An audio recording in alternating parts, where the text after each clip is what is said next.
You're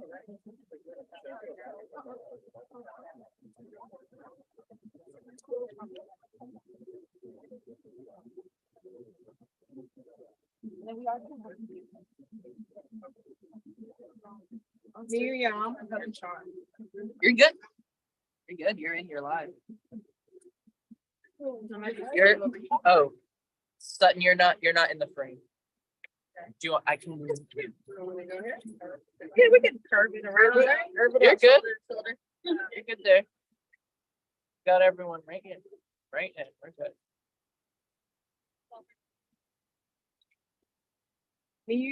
Welcome. Welcome to the Urban Indigenous Collective Missing and Murdered Indigenous Peoples Summit Conference. This is part 3, our honor vigil and ceremony for the missing and murdered. I'd like to introduce Shanae Bullock. She is our officiant for today, and she will be providing our land acknowledgement and an honor song, as well as be conducting our vigil ceremony. I'm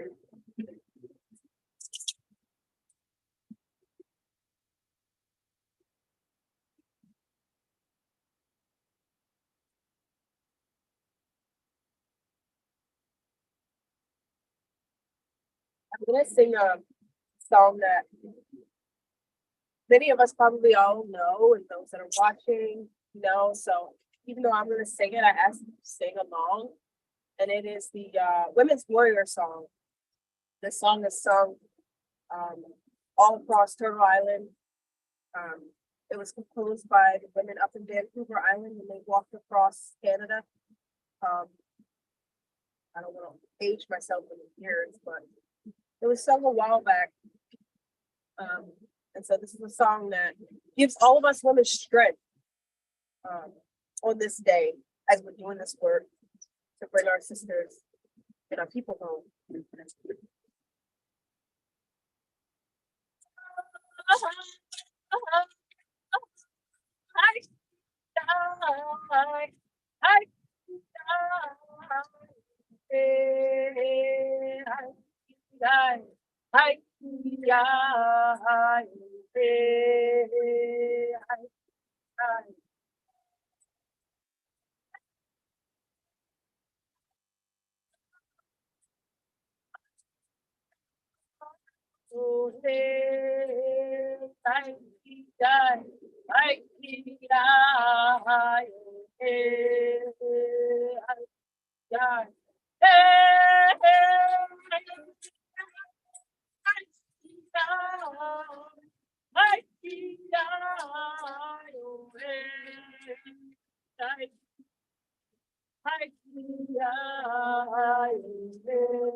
Yeah.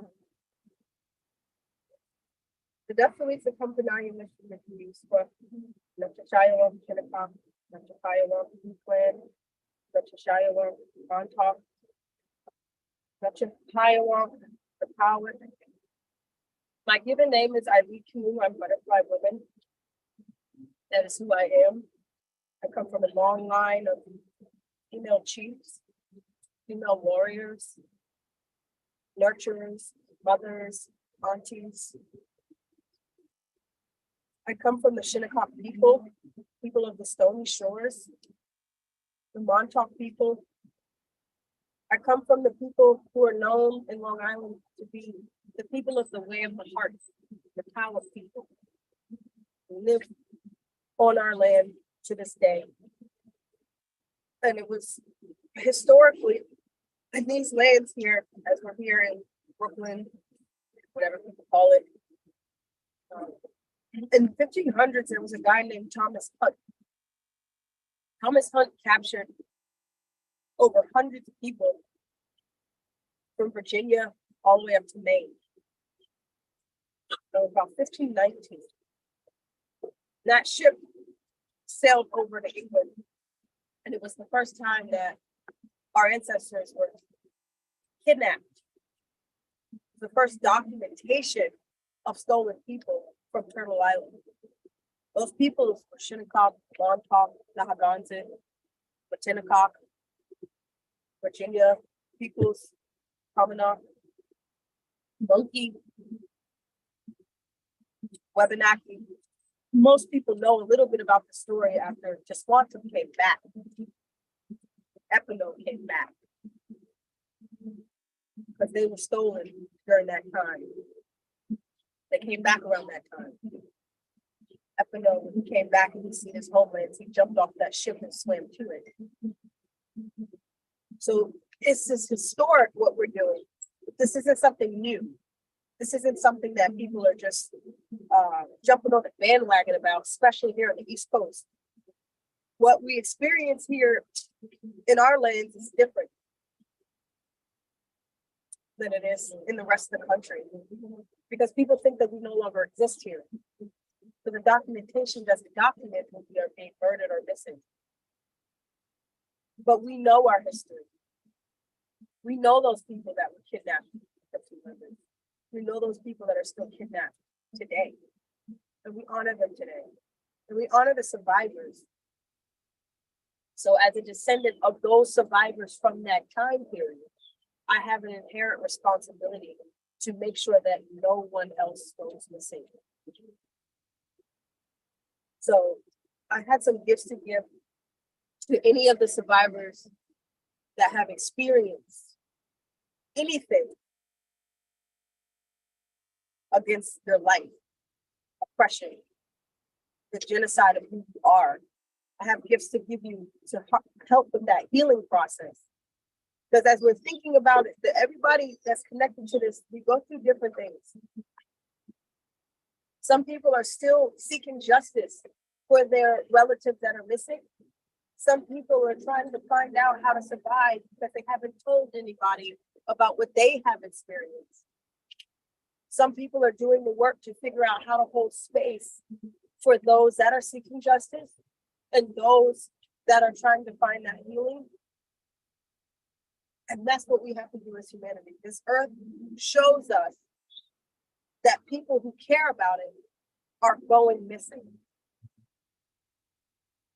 We are so connected to this place on earth that what goes on with us is a reflection in our earth.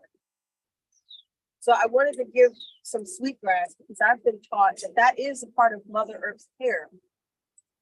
It is a part of the healing process that we could use to bring good into our life. So I have some sweetgrass that was gifted to me from my relatives. They've harvested it, they've graded it, and I wanted to give that to all of the survivors. But before I do that, I have a gift.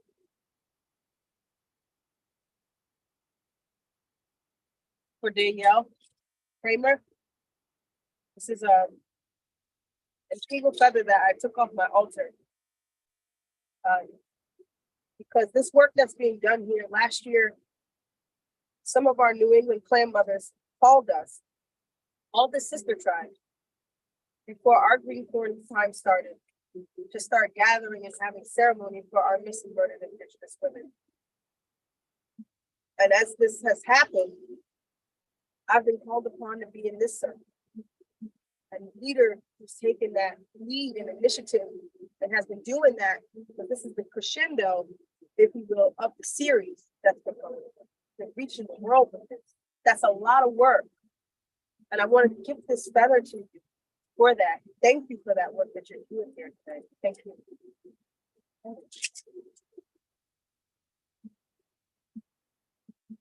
And I ask any of this, if there are any survivors that have experienced being trafficked, and you're here today, I ask you to come and take a piece of sweetgrass. And if you're not okay with doing that, I'll find you and give it to you. Thank you.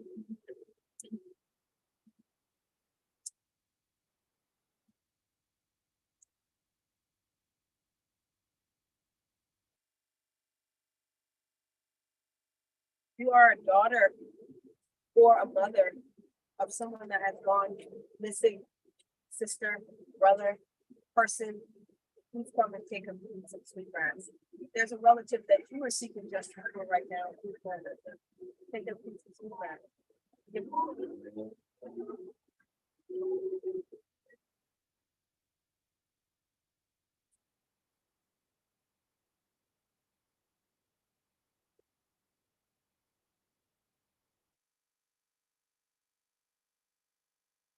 I wanted to say, finish this.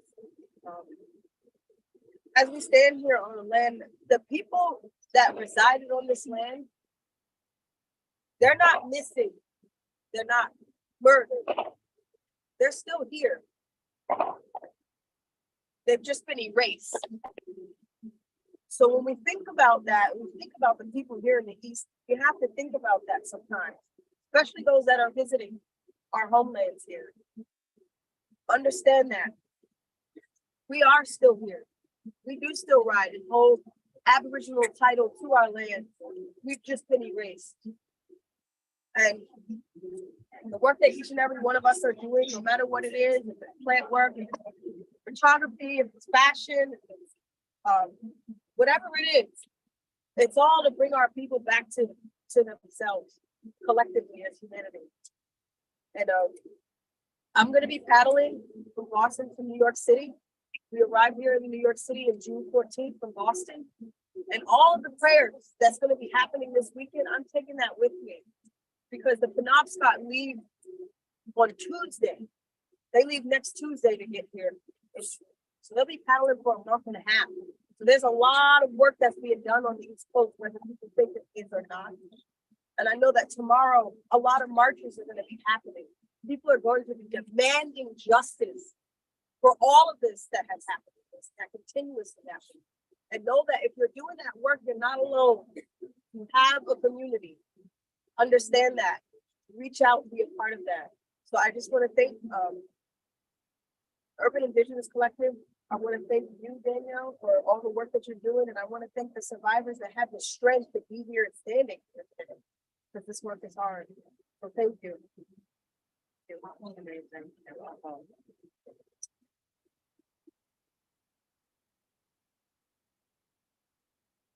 Powerful.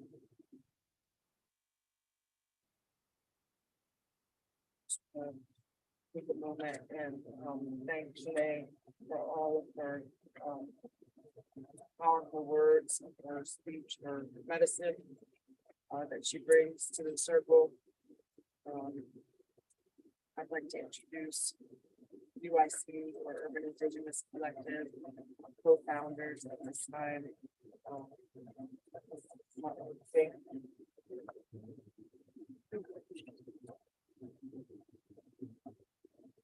So, Rolly, Sutton King, not Taro, Pinuki, Yuskat, so we went away to eat. But Neta, no, we beat Tulota. Only to Aga, hello, relatives. My English name is Sutton King. My Menominee name is not Taro, Pinuki, which means comes first woman. I'm Afro-Indigenous. I'm from the Menominee United Nations of Wisconsin. I shared that I'm people of the Standing Stone. I'm Turtle Clan. It's good to be here with you all, community, today. When I came to New York 12 years ago, I had a dream, I had a vision. When I left my family physically in Wisconsin, I brought the teachings of my ancestors with me. But I also brought the historical and intergenerational trauma of my ancestors and my family. That trauma changes you. That trauma increases your visibility to predators to see you as prey. that vulnerability that I had was exploited. That vulnerability that I had led me to one of the hardest experiences of my life. As a survivor of child sexual abuse, my predator saw that. As a survivor through poverty, he saw my economic need and disparities I was experiencing. That dream, that vision that I held began to get clouded. That purpose that I held in my heart, couldn't see it anymore. That experience almost took my life. It almost took that dream. But through the love of my mother and my family, my traditions, ceremony, and plant medicine, I got a second chance. I got a second chance. And when I returned back to New York after healing, I made a promise that I would never ever lose sight of that dream, that vision, of that purpose. And that second chance that I got, I was going to speak for everyone who didn't get it.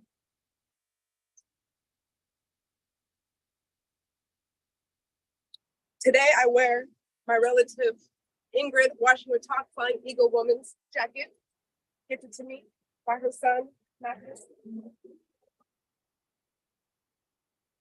I wear this to honor her. She was a tireless defender of Indigenous rights, human rights.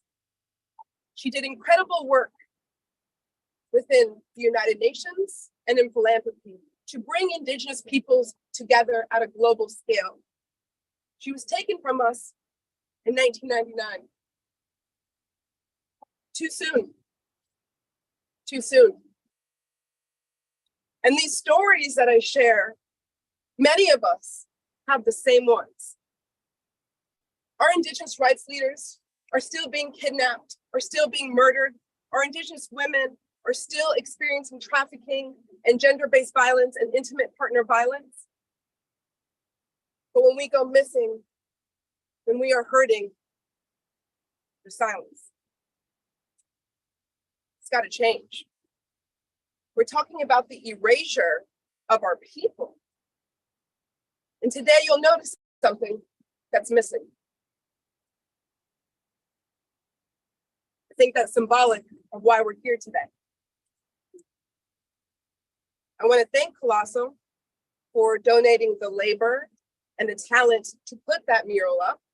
I want to thank them for paying for that to be up for 2 months. I want to thank the owner of that wall who decided to keep it up 1.5 years. But there's a larger conversation that has to happen. Why are we paying on our land to be seen? So as we begin to indigenize Lenape, Hoking, so-called New York City, we can't miss a step of decolonizing. And so we have to call on allies to support us in this. We cannot win this fight without those allies, that investment. Thousands of dollars this space costs a month. Thousands. Should be free. So it took me a long time to realize what happened to me. And I want to thank Anita Lakessi from Sovereign Bodies Institute, who brought me in. Her organization holds the national database for the missing, murdered Indigenous women, girls, trans, and two-spirit. She invited me into a sisterhood called the SBI Survivors Council, where I sat with Native women across Turtle Island doing the same work, living the same experience that I have. And they inspired me. And they showed me I could be more than the violence that happened to me. In 2019, we launched the Urban Indigenous Collective. My co-founder, Ariel Richer, is here. She'll be speaking. And we launched with the Missing and Murdered Indigenous Women, Girls, Trans, and Two-Spirit database. And Ariel's going to talk more about that. And I'd like to introduce her. Here on screen. Hi, hopefully everybody can hear me. Hi.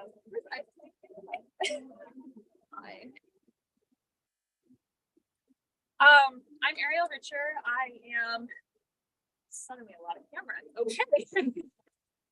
I'm Afro-Indigenous and white. My people come from Trinidad and Tobago and Venezuela. We're known as Caribbeans. And I've been in the New York area for about 10 years. I was born in Canada, so these are also not my land. So I am very grateful to be a guest over here. I didn't really prepare anything specific. I'm kind of just speaking from the heart right now. I am a social worker. That's the reason that I came to New York City. I've been in the world of gender-based violence for about 12 or 13 years, which just seems like a really long time to be focused on something that is so hard and has affected literally every woman that I know. It's affected me. And that is why I continue in the work that I do. Besides being a social worker, I'm also a researcher. That's not always like the most relevant, I think, introduction for me, but I think it is something that's very top of mind recently, because when we do talk about erasure, it is in data. It is in how we measure things. It is in how we ask questions. It's in how we understand what gender is, how we understand what race and ethnicity is. And there's a lot of nuances. And I think it's really exciting to be an Indigenous scholar and be able to be part of this data sovereignty movement, because we always should have had ownership of our data, of our stories. There's a long history of institutions and systems, academia, who are coming in and trying to do research on us, not with us. So now I'm really excited to be able to be someone who has that title. And I'm only bringing this up because of the systems that we live in.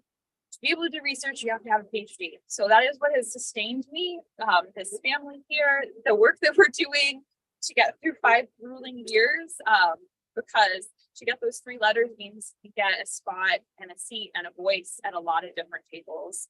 So that's kind of my background and what I bring to this. And then, as Sutton mentioned, we met in 2019. I do not know why we thought that starting an organization when we were both at school was the thing to do, but yet here we are 5 years later. Like she mentioned, we launched with this project, this database, to really come alongside and be supported by SPI. I will speak a little faster.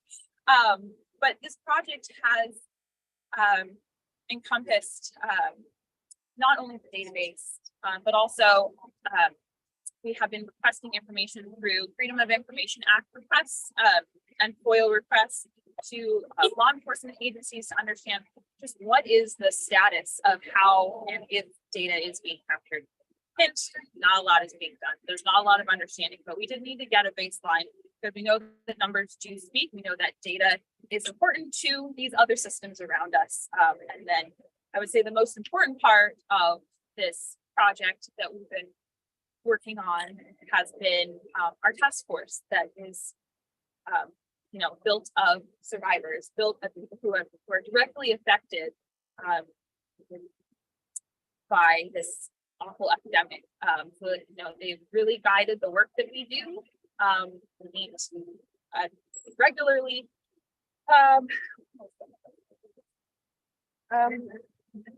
That's it. Like that's what we've been working on. This is the work. And I'm just really excited that we are taking up space, and we're gonna, like, right now we're literally in the middle of the sidewalk, and I think that's very emblematic of that we're not gonna just be looked over, that you're gonna have to walk around us, and that's we're staking claim of the land that was always ours. Thank you. Thank you. So proud. So proud. Congratulations, Ariel. Dr. Richard.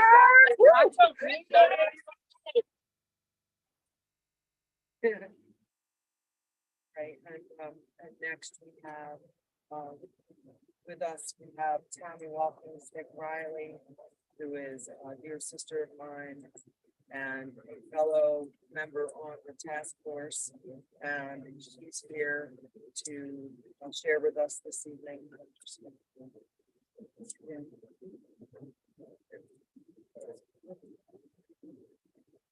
My turn. My name is Tammy Walking Stick. My name is MMIWG2ST, which means one that walks with the wisdom of the elders and leads the people. I am Shawnee. I am Cherokee. I'm a mix of a lot of nations, and I got the genealogy to show for it. I thank everyone today. I see a lot of familiar faces, some faces I haven't seen since they were 5. So I'm going to tell my age. It's 55. Roberto, you know, we in the same dance class. I want to thank Shanae. I've watched her most of her life. She just brings strength to me. Danny, she's like my mom, although I'm older than her. And Sutton, it's my balance sister. Both of us have been through some very, very similar things, and we've actually been attacked by the same people too, which is really sad. One of the first things I want to say to everyone is that we are survivors and you are our family. And what I did not have when I was a molested child, when I was abducted at 15, 16 years old and sold into slavery almost when I got away, was I didn't have people talking about it. I didn't have people,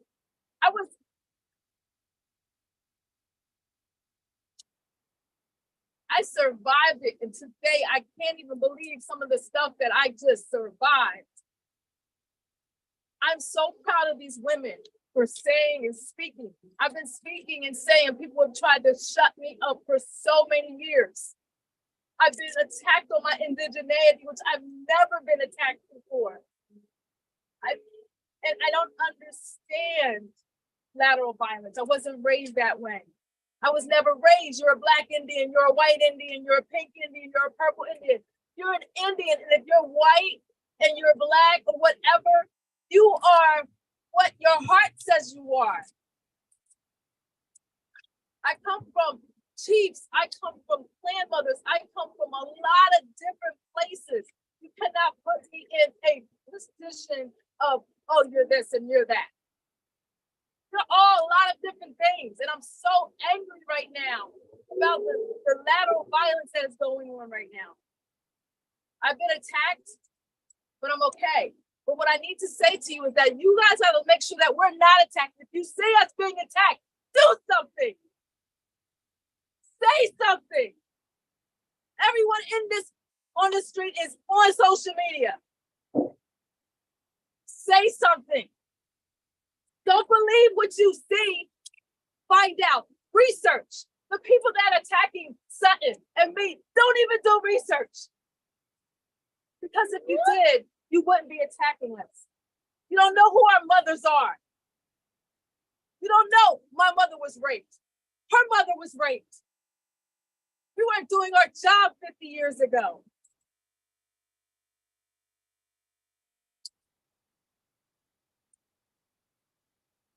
We got to take care of each other. As long as your heart is indigenous to me, that's all I care about. I wasn't raised to pick what color everybody was. I don't say anything, but I'm indigenous. I'm Brazilian. I'm this, I'm that. I'm related to half these people. Right, Austin? That's right. I told Austin, I said, we're probably related because your family down in Virginia, my family down in Virginia, somebody did something. We went and did a DNA match and we matched. All right. Just today. Some people don't believe in that stuff, but I don't care. I had some other things I wanted to share, but I want to talk about lateral violence. Every last one of us actually does it. We don't even know we do it. Because lateral violence, horizontal violence, is practiced by everybody. Snipe remarks, she ain't Indian, he ain't Indian, what are they wearing? You don't even research. Last year, Danny got pulled off of a dance circle because they didn't understand her tribe. And I said to Danny, next time go to the arena director. I've been dancing since I was 3 years old. And they know me. I said, next time what you have to do, there's protocols for everything. You have to go to the dance arena director and say, hey, I'm Yaki. This is what we do. And I paint my face and that's what we do. It may look a little scary to some people, but explain it. We got to embrace each other. We got to love each other for just existing, for being here. And this is totally not what I was going to say, this piece of paper straight. Because I'm just so angry about lateral violence. I see my brother right there. You know, thank you for the work that you do. I don't have much more to say, but I'm a survivor. I have an organization in Philadelphia called Red Feathers Legacy. I'm from Philly, sort of. We are partners with UIC, Urban Indigenous Collective. And I thank God for that because it keeps me going. I thought that I was healed. I thought that I was okay. And then someone attacked me. And thank God for these women right here, because when they attacked me, I'm not a responsive kind of person. I'm an attorney by trade. And they didn't even know that. So I'm quiet. She wanted me to respond. I was like, I'm not going to respond because I'm better on paper. And I will take you to court if I need to. Everybody, there's enough, quote unquote, money out here for everybody. That's Indigenous. There are all kinds of organizations, all kinds of things coming to us. We got to stick together. We got to support each other. We cannot lateral violence each other. I hope that I'm making sense. I don't have anything else to say.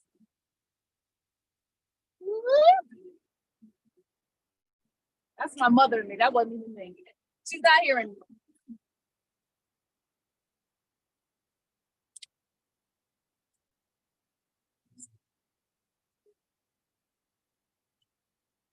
And thank you so much, Tammy.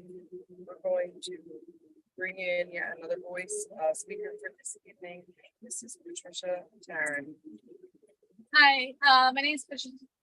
Oh, sorry.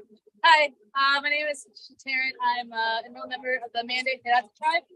I'm the deputy director at the American Indian Community House, and I want to thank the Urban Indigenous Collective for inviting me here tonight. I think it's really important that we collaborate more. I think there's not enough Native support out here. I've been working at the American Indian Community House for about 20 years now. I started when I was in high school, and I continued on because I believe in the mission and I'm passionate about having a safe place for Native Americans to go to and feel safe. As I felt growing up, I started going there when I was 11 I joined the youth council, and I thought to this day, I have most of my friends that I met at the youth council, and I think it's really important to support Natives and the work that everybody's doing. It's really important. And I just want to thank you.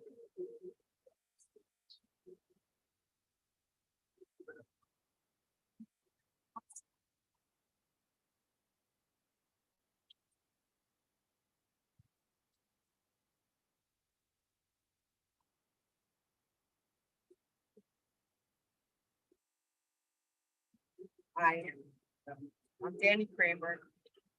I'm the Missing and Murdered Indigenous Peoples Outreach Consultant at UIC, the Urban Indigenous Collective. I'm also the MMIP Taskforce Chair. And I want to thank UIC for funding this work.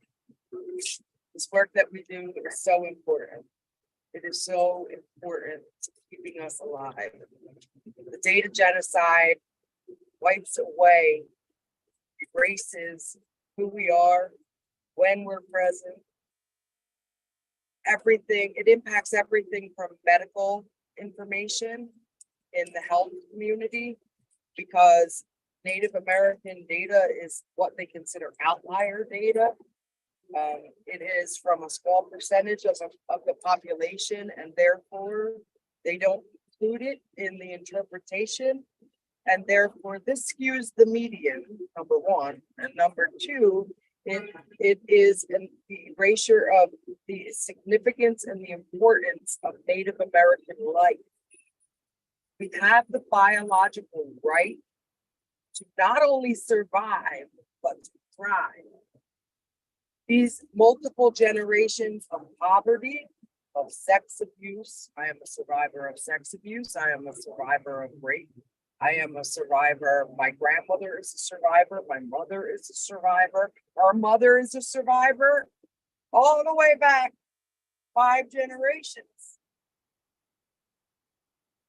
It's time for something to be done. Cannot let our women, and get this, our children be taken from us. The boarding school era, where they were forced removing our children, still happens in present contemporary society today through the child protection welfare system. Native American children are targeted, and in the East Coast, where we have over 400 unrecognized tribes, we have a government, the US government is only acknowledging these federally recognized tribes or state recognized tribes, and federal recognized family on one side, and then I have state recognized family on another side. So I understand that this brings a level of support, right? But at the same time, when we agree to the federal recognition process, we agree to termination and extinction of Native people. We are violating the 7 generations principles of looking out for the progeny, our children, for 7 generations beneath us. We need to protect them. We cannot let them take our indigeneity. We will not be the only race who has to surrender who we are. I'm not surrendering that. We're not surrendering that. I did not go through what I went through to get here today to accept it. I am here, and this voice is not alone. In unison with other Native women, held sacred by Native men, elevating our children, protecting them, and keeping them with their Indigenous families, supporting Indigenous families through social and economic development, health equity. We demand justice. There is an active genocide in the US today against Native people with the continued forced removal, the violation of Article 2 of the Geneva Conventions, with the continued removal of our children. We need to stand together.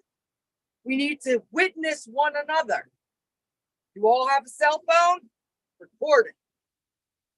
Be a witness to it. Be each other's support, kinship. That means you successfully navigate problems together. We can do that. We can do that. Look at us here tonight. We did it. We're here. We are still here. I want to thank every single one of you for your attendance. On the table to the right, there are some red bags. Those are for you. They're gifts for you, for listening, for being here, for being an ally to us as Indigenous women, to supporting Indigenous life, rights to survival, rights to exist for all of us and for those who have been lost, who we have lost. When we look at the missing and murdered Indigenous peoples crisis with the root causes of genocidal conditions and colonial perpetuated violence through the system continually against Native people, You have over-criminalization of Native men and women, separation of Native families. You have degradation of Native culture. You have ethnocide, cultural side. And we're not going to take it anymore. No more. No more stolen sisters. No more stolen relatives.